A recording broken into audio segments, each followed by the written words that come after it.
Good evening, everyone. This is Dr. Joff, and welcome back to another Facebook Live natin dito. I am Dr. Jonathan Flordelis, your trusted source for hip and knee arthritis information.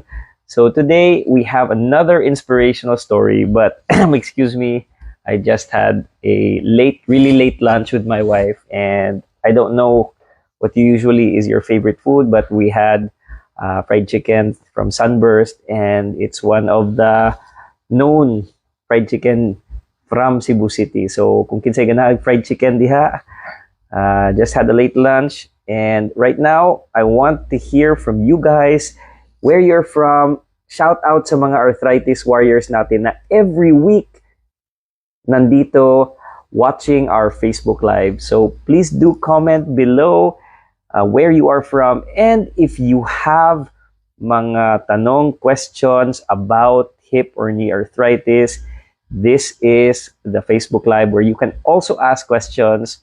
But as an added bonus, we're also going to do inspirational stories because a lot of patients with hip and knee arthritis are getting better because they've found this page, and for me it's really heartwarming.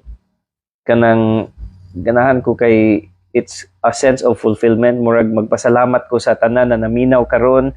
Kung nakadungog mo nako, please comment below. Asa mo gikan, syudad, Luzon, Visayas, Mindanao.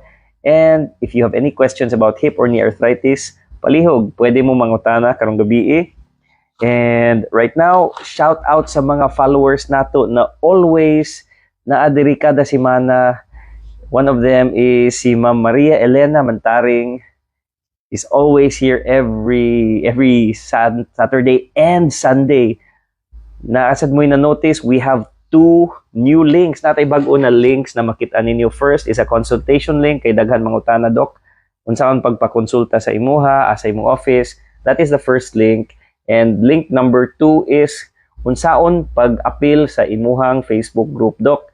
We do have a free Facebook group kung asa mo pwede mangutana. You can ask arthritis questions and you can connect sa atong support group. We have patients who have arthritis. Nasa tay special group na para sa mga AVN na for hip replacement or ang uban human na og joint replacement para makasabot sa sila how the process is done.